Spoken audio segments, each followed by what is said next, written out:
Pessoal, boa noite a todos. Que a graça e a paz do nosso Senhor e Salvador Jesus Cristo esteja com cada um de vocês, amém? Pessoal, eu queria pedir assim, perdão se os irmãos não conseguirem entender direito o que eu vou falar. Eu estou com um probleminha de dor de dente aqui e está ruim para falar, realmente, mas a gente pede que Deus nos abençoe para que vocês entendam. Vá a hora para nós começar, por favor. Muito obrigado, Pai. Sim, Deus. Por mais um dia de vida, por Senhor falar. Obrigado. Queremos te agradecer, Pai. O Senhor tem sido bondoso para conosco, por dentro. Nós sabemos que nós não merecemos. Pedimos agora que o Senhor fale conosco, a exposição dessa palavra. Nos ajuda, Deus, a entendermos realmente o Senhor quer para a nossa vida. Ilumine nós, Pai, o que precisa ser mudado. Fala no nosso coração. Em nome de Jesus. Amém. Pessoal, continua então sobre o tema do mês, revisão do tempo. E quando nós falamos de revisão do tempo, é a hora de nós pararmos um pouco para refletir do ano que passou, de 2014, algumas metas que nós traçamos, algumas conquistadas e algumas não conquistadas. E quais são as metas agora de 2015? Quais são os planos para 2015? No ano de 2014, eu queria perguntar para vocês, aonde vocês investiram todo o seu tempo, energia e esforço? Valeu a pena o que vocês investiram? Ou foi um tempo perdido? Ou valeu a pena? E eu gostaria de compartilhar com vocês sobre investir no seu maior patrimônio. O seu maior patrimônio que Deus deixou para nós é a família. E por que a família? Se você ligar a sua televisão, lá na Globo, na Record, você vai ver que o índice de divórcio, de ano após ano, cresce gradativamente. E a consequência disso é que nós vemos adolescentes, de ano após ano, se envolvendo com droga, com bebidas, com prostituição. Alguns optaram por se relacionarem com pessoas do mesmo sexo. E tudo isso foi por causa de uma família que não teve estrutura. Isso tem aumentado dia após dia. O casamento hoje, na cultura em que nós estamos inseridos, vocês já notaram que é um casamento descartável? Hoje casa, não deu certo, aí como se diz aí fora, a fila anda. Mas será que é isso que Deus quer para o homem e para a mulher? Será que é isso que Deus quer para os seus filhos, que são bênçãos na vida de um casal?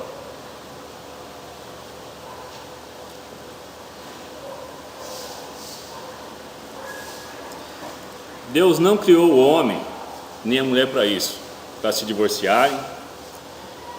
E Deus também não criou os seus filhos para envergonhar aos seus pais. Não foi para este fim que Deus criou o homem e a mulher e os abençoou com filhos. Notem bem que nós estamos vivendo uma geração, prestem bem atenção, que as nossas famílias são multitarefas. Veja bem, mais ou menos assim, você está na sua casa, eu que tenho filha, adolescente, você está na sua casa, você está tentando falar com a sua filha, ou com o seu filho, ele está com fone de ouvido, escutando a música que eles gostam, e tentando mandar uma mensagem ao mesmo tempo para uma pessoa. Aí você está falando com ele, né, e ele está, Você entendeu, filho? Filho, não entendeu nada, a gente sabe que não entendeu. Parece, a cultura quando nós estamos inseridos, parece que é uma coisa que assim, João, é normal. Não é normal. E assim o cônjuge também, ou marido e mulher. Marido está conversando com a sua esposa, ou sua esposa ela está no Facebook, né? Ou está no programa de televisão que ela mais gosta, e está lá, meu bem, você entendeu? Não entendeu nada. Ou a mulher com o marido, meu bem, então, e o marido está lá assistindo o jogo de futebol dele, né? Você entendeu? Não entendeu nada, não está nem escutando. E a cultura que nós estamos inseridos parece que é uma coisa normal. E não é. Isso é muito preocupante. porque lá na frente isso vai refletir nos nossos filhos.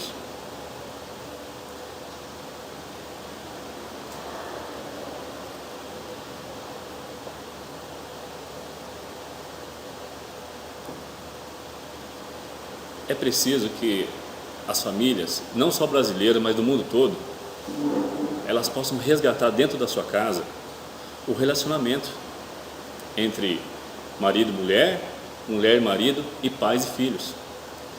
Não se olha mais no olho um do outro para conversar, não se olha mais. E isso está entrando dentro do nosso lar.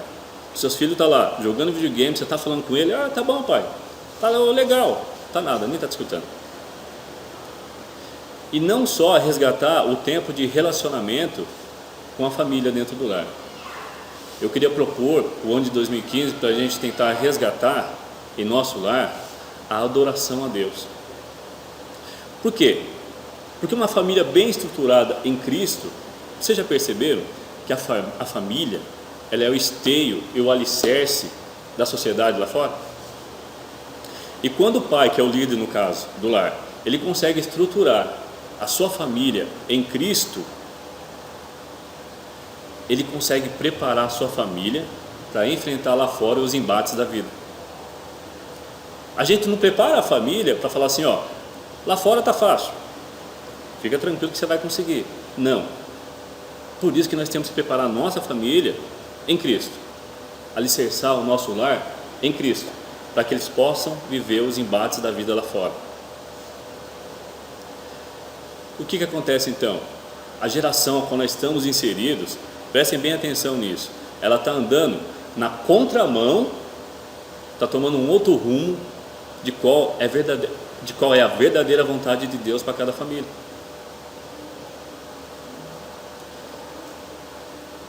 Eu tive a oportunidade esses dias, deixa eu fazer um comentário aqui com vocês, um rapaz no trabalho, claro que não vou falar o nome por ética, e a gente conversando, né, eu estava falando do Evangelho da Graça para ele, e ele falou da sua família. Minha mulher tal, tal. E a gente tem que ter paciência para escutar. Assim, não só eu, como vocês também. Daí eu falei para ele, cara, o que você fez para investir na vida da sua família? Eu tenho 10 anos de casado. Eu fiz só uma pergunta para ele. Você fala para sua esposa que você ama ele? Ele foi sincero, falou, não. Tem 10 anos de casado, cara. Você não pega mais na mão da sua esposa? Não. Daí que eu falei para ele, cara, comece a fazer uma coisa. E depois você vai ver lá na frente o resultado que Deus vai trazer na sua vida. Começa a estabelecer um horário dentro da sua casa para você viver um culto dentro do seu lar com a sua família. Alicerce sua esposa e seus filhos em Cristo. Para você ver que daqui uns 2, 3 ou 5 meses, não sei, quanto vai fazer diferença isso. E outra coisa, não fique olhando para o defeito do seu cônjuge, olhe para o seu defeito. Talvez vocês pensem, João, não é fácil. Eu sei que não é fácil, eu sou ser humano igualzinho a vocês, eu passo pela mesma dificuldade que vocês passam. Mas a diferença é que a nossa casa, ela está alicerçada e o centro do nosso lar é Cristo. A nossa vida, a vida das nossas famílias, tem que ser cristocêntrica, Deus no centro de tudo. Porque daí o sacerdote do lar, que é o homem no caso, que Deus estabeleceu como líder, ele vai alicerçar a sua família, a base das escrituras, para jogar ela lá fora na sociedade. Você sabe o que é interessante? Que quando você investe tempo na sua família, energia, para que elas possam ir lá na sociedade para enfrentar os embates da vida, olha que interessante para vocês verem. Ou seu cônjuge ou seus filhos vai fazer parte da história de alguém lá fora. Notem bem que lá fora, algum amigo nosso, algum parente de vocês, alguma família que vocês conhecem, talvez esteja passando um caos dentro do lar e a gente nem sabe. E quando nós estabelecemos dentro do nosso lar, resgatando o tempo com Deus dentro do nosso lar, e estabelecendo relacionamento de novo dentro do nosso lar entre marido e mulher, pais e filhos, quando você vai para a sociedade lá fora, é interessante isso, você tem vontade de falar para as pessoas aquilo que você aprendeu dentro do seu lar. Tem uma frase do Hernandes Dias Lopes, o reverendo Hernandes Dias Lopes, um grande homem de Deus, que diz assim, que o lar é a antessala do céu. O lar é o santo dos santos do ser humano. Ou seja, o lar é um lugar agradável para estar, é um lugar de conforto. Quem de nós que não vive, dá aquela ansiosidade, você está no trabalho, e aquela hora que você vai embora para ver os seus filhos, seu cônjuge. Todos nós somos assim, independente da circunstância que venham bater nas nossas portas. Então, gostaria de desafiar vocês a esse 2015 agora, parar para refletir se vale a pena investir na família, se vale a pena os nossos filhos e o cônjuge investir na vida de famílias lá fora. Sabe o que é interessante? Eu sempre converso isso com o Anderson. Quando a nossa família faz parte da história de alguém lá fora e Jesus transforma a vida dela, consequentemente ela leva Jesus para dentro do lar dela. Sabe o que vai acontecer com o lar dessa família? Jesus vai transformar também. E nós, lá na frente, na nossa velhice, vamos ou encontrar ou não, talvez, esses nossos amigos. E vocês vão olhar para ele e falar quanto valeu a pena, ou eles vão falar para você, cara, quanto valeu a pena eu ter conhecido vocês. Isso é um bom combate. Quanto valeu a pena vocês fazerem parte da vida de alguém lá fora, da história de alguém. Na velhice a gente vai sentar e falar quanto valeu a pena. Não foi em esporte, não foi em televisão, não foi em jogos, nada disso. Não estou falando que não é para fazer, tá, gente? Eu estou falando que o que é prioridade? Eu acho que a prioridade, eu penso comigo que a prioridade nos dias de hoje, no século, na geração que nós vivemos hoje, na cultura qual nós estamos inseridos, acho que a prioridade deve ser a família, para que ela possa refletir a imagem de Deus lá fora. Foi para isso, para esse fim, que Deus criou homem e mulher, para refletir a glória dele lá fora, para que as famílias invistam na vida de outras famílias lá fora e Deus transforme a vida deles.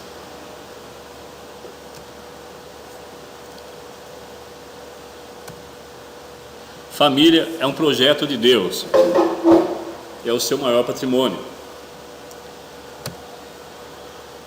Eu gostaria que vocês prestassem atenção nesses versículos, que está lá em Gênesis, que vai ser o nosso versículo central, ok? Gênesis 1:27 diz assim: criou Deus o homem à sua imagem, a imagem de Deus o criou, homem e mulher os criou. Disse então o homem: esta sim é osso dos meus ossos e carne da minha carne. Ela será chamada mulher, porque do homem foi tirada. Por essa razão, o homem deixará pai e mãe e se unirá à sua mulher, e eles se tornarão uma só carne, uma família. Você está vendo qual que é o propósito que Deus criou o homem e a mulher? Para refletir lá fora a imagem de Deus. Não o qual nós estamos inseridos hoje na cultura. O casamento descartável. Ao filho, a gente compra bastante coisas para ele e deixa ele brincando. Isso é sério dentro do nosso lar. Não é que a pessoa não deve fazer isso, só que a pessoa precisa estabelecer limites dentro do seu lar. Primeiro é Deus. Primeiro é Deus. Olha para você como funciona a cultura em qual nós estamos inseridos. Elas fazem acreditar, por exemplo, a mulher. Se uma mulher ganha mais que o marido já não é mais sacerdote do seu lar. Ele não é líder mais do seu lar. A cultura faz elas enxergarem isso. À luz da Bíblia, não.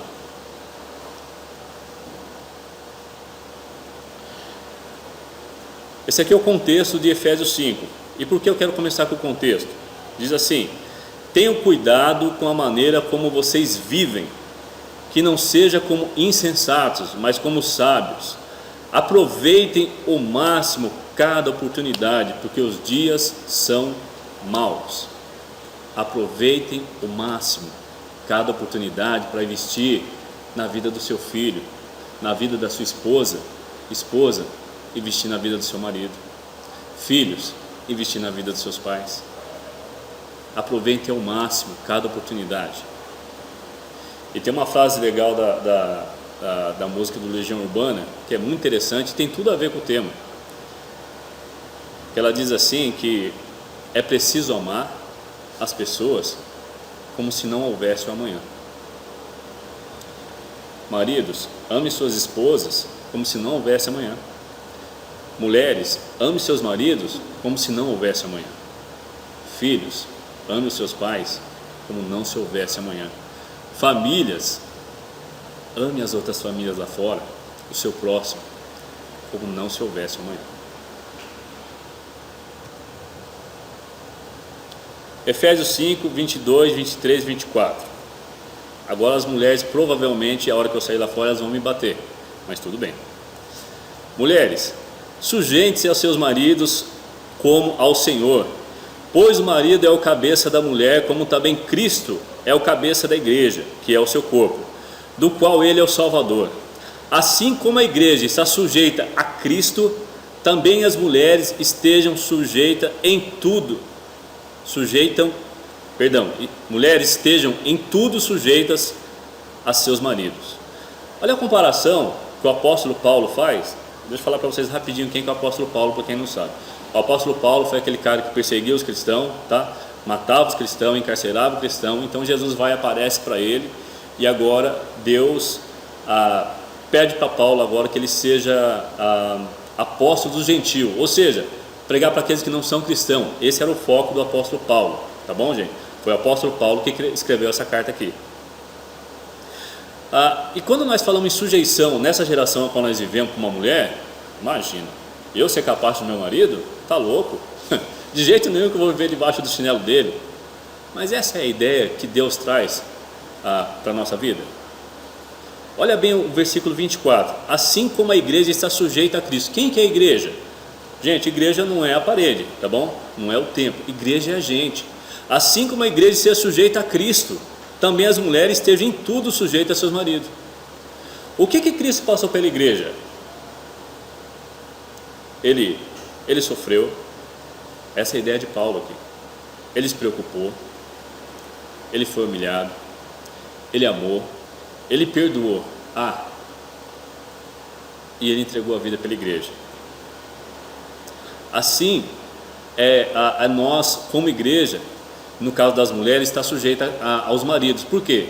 Porque nós como igreja, nós não estamos sujeitos a Cristo, e tudo que Cristo faz para nós não é o melhor, tudo que Cristo quer para nós não é sempre o melhor. Essa é a ideia. E quando a mulher está, a ideia que Deus dá é que quando a mulher está por debaixo do marido, é como se fosse uma coluna que dá sustentabilidade ao marido, auxilia o marido em tudo. Sabe para quê?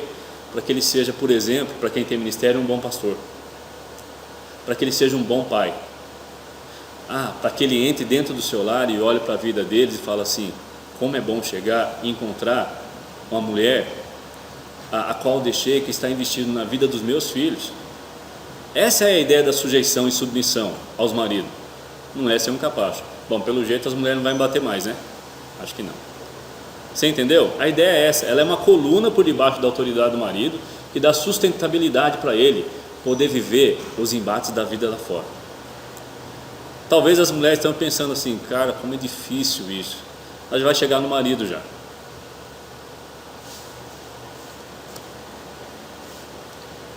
Efésios 5, 25. Maridos, amem suas mulheres assim como Cristo amou a igreja e entregou-se a si mesmo por elas. Da mesma forma, os maridos devem amar cada um a sua mulher como a seu próprio corpo. Quem ama a sua mulher, ama a si mesmo. Olha a comparação que agora o apóstolo Paulo faz da vida do marido para a tua esposa. Maridos, amem suas mulheres, assim como Cristo amou a igreja e entregou-se a si mesmo por ela. A igreja é quem? É nós. O que Cristo fez pela igreja? Ele morreu, ele sofreu, ele foi humilhado, foi maltratado, ele se preocupou, ele amou e ele perdoou. Qual que é mais difícil a parte? Sabe qual é a ideia aqui que Deus traz para nós? É mais ou menos assim: É como se nós estivéssemos dentro de uma arena e as jaulas iam ser abertas para os leões devorarem nossas famílias. O que o marido faz como líder do lar? Ele vai empurrar a família para trás dele e falar para os leões: você vai ter que comer o primeiro. Essa é a ideia do marido do lar como líder. E como líder, o marido do lar, ele tem que investir na vida da sua família. E a mulher, sendo auxiliadora, para investir na vida dos seus filhos e na vida do seu marido. É um amor mútuo um pelo outro. E os filhos, que está em Efésios 6, que eu não pus aqui, para honrar os seus pais. Efésios 6 não fala para os filhos honra seu pai, se o seu pai for legal, se o seu pai for bonzinho. Não. Deus está mandando honrar. E ponto final.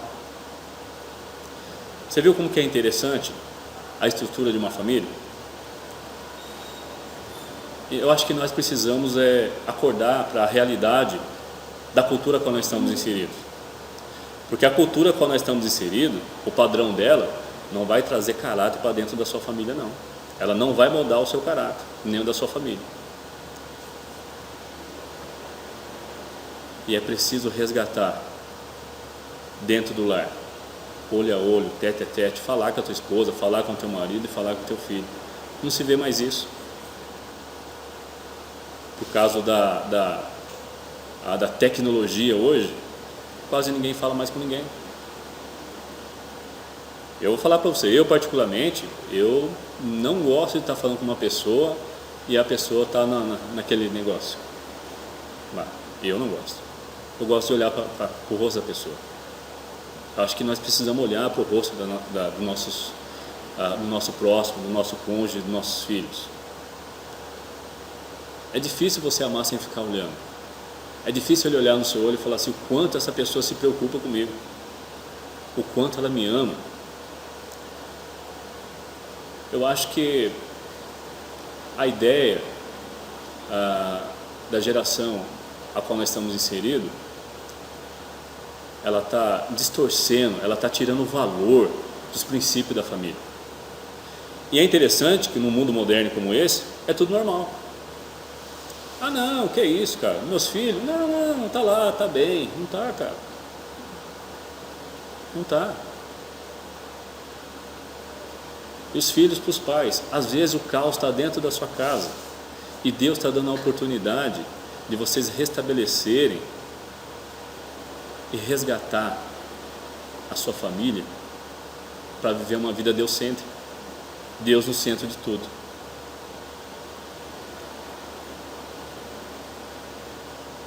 E os adolescentes, nessa época que nós vivemos, é interessante. Eles acham que eles sempre sabem mais que nós mais velhos e têm mais experiência que nós. Eles acham que eles têm mais experiência que nós. E quando nós queremos passar algo para eles, eles ficam bravos. Mas eles não conseguem entender que quando nós passamos algo para eles, é porque a gente ama eles. É porque lá na frente, eles vão falar quanto valeu a pena o meu pai e minha mãe ter me disciplinado naquele momento, né? Eu tenho uma filha de 15 anos, gente, como eu fico preocupado com a minha filha, verdade. Eu estou no trabalho e estou pensando, às vezes ela está na escola e falo assim, Senhor, não deixe que não é que ela não tem que ter amigos, não deixe que ela seja envolvida pela cultura com a qual nós estamos inseridos, que ela influencie as pessoas e não as pessoas influenciem elas. Assim nós temos que ser com eles lá fora. É preocupante isso, esse negócio de não olhar mais um no olho do outro. Então, eu acho que em 2015 a gente precisa, eu não sei se isso é prioridade para vocês, mas eu acho que a família, ela é o alicerce, como falei para vocês, o esteio de uma sociedade. A família, o fim dela e o propósito dela, para que Deus criou, é para refletir a imagem de Deus lá fora. Talvez vocês pensem, poxa João, parece fácil, mas não falei que é fácil. É um desafio. Então acho assim, invistam na vida da família de vocês, insistam com a família de vocês e nunca desistam da família de vocês. levem sua família aos pés da cruz. Estruturem a sua família em Cristo, nas Escrituras. Qual a vontade de Deus para nós? Para que elas possam enfrentar lá fora os embates da vida. E eu acho que é interessante também a gente parar um pouco para refletir que essa coisa de uns filhos para um lado e pais para o outro não é uma coisa muito legal. Não é legal para a gente, não é legal para os pais, né? Na hora, por exemplo, estou dando uma opinião, estabelecer um horário lá na sua casa, falar assim, agora é hora da gente parar e adorar Ele. Eu não tenho tempo. Gente, não tem como você não ter tempo para o dono do tempo. Não bate, sabe? Não dá ligação isso. Então aquela hora assim, talvez a sua esposa, não, eu vou terminar de lavar roupa. Você fala, não, agora você não vai, agora a gente vai adorar Ele, porque tem amanhã ainda. Não, eu vou terminar de mandar o texto. Não, agora nós vamos adorar a Deus. Depois você manda o texto. Agora eu vou fazer a janta. Depois você faz a janta. Talvez seja o último dia, a gente não sabe, que você esteja fazendo um culto dentro do seu lar com sua família. Os filhos, talvez seja o último dia que talvez eles estejam junto com seus pais. Então é preciso realmente amar, como se não houvesse amanhã. Vocês conseguiram entender então a ideia e o fim para que Deus criou o homem e mulher? É para que ele reflita, a família reflita lá fora a imagem de Deus. A mulher como auxiliadora, dando sustentabilidade para o seu marido, para que ele possa enfrentar a vida lá fora, dos embates da vida. Consequentemente, o marido sendo líder do lar, desculpem, está doendo dentro do caramba. O marido sendo líder do lar, para que ele possa conduzir a sua família em Cristo e restabelecer. Nós precisamos resgatar o tempo com família, o tempo com os amigos, o tempo com parentes e a prioridade de tudo, o tempo com Deus. Eu acho que esse 2015 seria legal se a gente começasse a traçar essa meta para a nossa vida. Investir todo o nosso tempo, todo o nosso recurso na nossa família. Amém? É isso que eu queria passar para você. Vamos cantar um louvor? O segundo? Fidelidade? Para terminar?